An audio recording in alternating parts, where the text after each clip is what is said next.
రామరాజ్యం గురించి మాట్లాడతాం. రాముడు పరిపాలించినాకనే రామరాజ్యం కదా, పరిపాలించక ముందు కాదు కదా. రాముడు ఒక రాజుగా, మనం నమ్ముకున్న వాళ్ళకు విశ్వాసం దేవుడు. ఆయన భౌతికంగా వ్యక్తిగా జీవించాడు కాబట్టి ఒక రాజు, క్షత్రియ కులం, క్షత్రియ వంశం. రాముడు ఏ వంశం? క్షత్రియ వంశం, అంతే కదా. రాముడు ఏ వంశం? క్షత్రియ వంశం. ఓకే, నేనంటున్నా జై శ్రీరామ్ అని అందరం అంటాం అనుకో. రాముడి గొప్ప లక్షణాలు ఆయన పరిపాలన ద్వారా తెలిసినాయి కదా ఎక్కువ. రామరాజ్యం అని ఎందుకు అంటున్నాం? రాముడికి తమ్ముడు ఉన్నాడు భరతుడు, రాముడి కంటే ముందు పరిపాలించండు కదా. రాముడు అయోధ్యకు వచ్చినప్పుడు తండ్రి మాటకు, సవతి తల్లి మాటకు, పినతల్లి మాటకు కట్టుబడి ఉండి రాముడు అడవికి వచ్చాడు కదా, సీతను, శ్రీమతి గారిని పట్టుకొని, తమ్ముడిని పట్టుకొని. అప్పుడు ఎవరు పరిపాలించిండ్రు? ఎవరు పరిపాలించరు కదా. మరి ఆయన పరిపాలించడు, రాముడు పరిపాలించడు.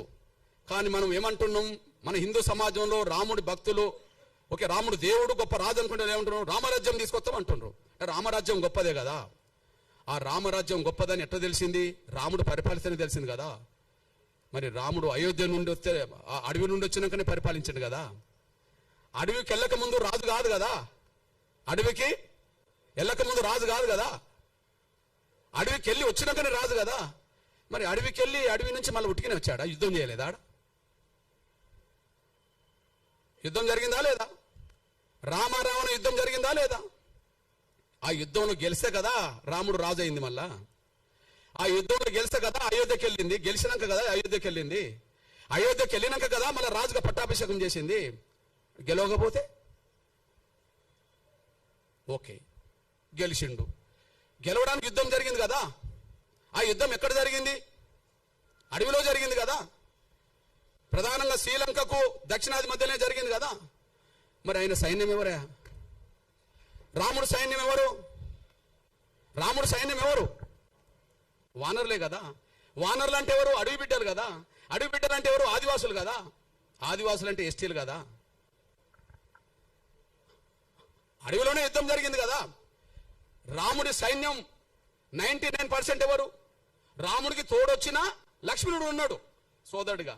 కానీ రాముడికి అండగా నిలబడ్డది ఎవరిగా? సుగ్రీవుడు కదా. అడవి గిరిజన రాజే కదా. ఆంజనేయుడు కదా. సైన్యానికి నాయకత్వం వహించిండు, యుద్ధం చేసిండు కదా. సైన్యానికి నాయకత్వం వహించింది ఎవరు? యుద్ధం చేసింది ఎవరు? ఆంజనేయుడు కదా యుద్ధం చేసింది. ఆంజనేయుడు ఎవరు? మరి ఆదివాసి కదా. సుగ్రీవుడు ఎవరు? ఆదివాసే కదా. రాముణ్ణి గెలిపియడానికి యుద్ధంలో ప్రధాన పాత్ర పోషించింది ఎవరు? వానర సైన్యం కదా. ఆ వానర సైన్యాన్ని గైడ్ చేసింది ఎవరు? జాంబవంతుడు కదా. ఆ వానర సైన్యాన్ని గైడ్ చేసింది ఎవరు? జాంబవంతుడు కదా. ఇది ఎక్కడి నుండి తీసుకున్నాం? ఇదంతా వాల్మీకి రామాయణమే కదా. ఇది ఎక్కడి నుండి తీసుకున్నాం? వాల్మీకి రామాయణం నుండి తీసుకున్నాం కదా. ఇప్పుడు మన సైన్యాన్ని, దేశ ప్రభుత్వాన్ని గైడ్ చేస్తున్నది ఎవరు చెప్పు? దేశంలో ఒక పెద్ద ఆయన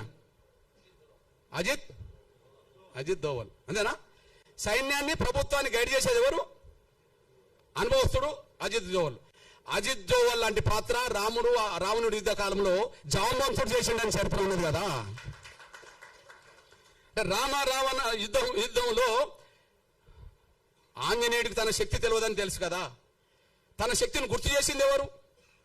జాంబవంతుడు కదా. నువ్వు దాటగలవు, నువ్వు సముద్రాన్ని ఈదగలవు, దాటగలవు, నువ్వు వాయుపుత్రుడివి కదా. నువ్వు పోయి రాగలవు, సీత జాడ తెలుసుకోగలవు, అక్కడ ఉన్న వాస్తవాలు చెప్పగలవు, అక్కడి నుంచి మళ్ళీ యుద్ధం చేయగలవు అని చెప్పింది ఎవరు? ఆంజనేయుడికి తన శక్తి స్వరూపుడని గైడ్ చేసింది ఎవరు? చైతన్యపరిచింది ఎవరు? ప్రోత్సహించింది ఎవరు? జాంబవంతుడు కదా. రామ లక్ష్మణులతో పాటు సైన్యం అంతా మూర్చబడ్డప్పుడు, వాళ్ళ దాడిలో, రావణకు సంబంధించిన వాళ్ళ యుద్ధం దాడిలో మూర్చపోయినప్పుడు వాళ్ళని లేపడానికి వాళ్ళ ఆంజనేయుని పంపి ఏం తెప్పించిండు? మీరే చెప్పాలి.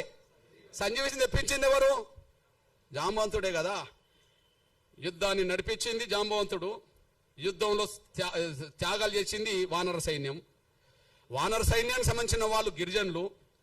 రాముడి అయోధ్య దేవాలయం నుంచి మొదలుకుంటే రామ మందిరాల్లో నా గిరిజనులు లేకుండా, దళితులు లేకుండా వీళ్ళేందే పూజారి వృత్తి చేసేది? వాళ్ళు ఏమైనా యుద్ధంలో గెలిపించిన వాళ్ళ? వాళ్ళు ఏమైనా యుద్ధంలో గెలిపించిన వాళ్ళ? యుద్ధంలో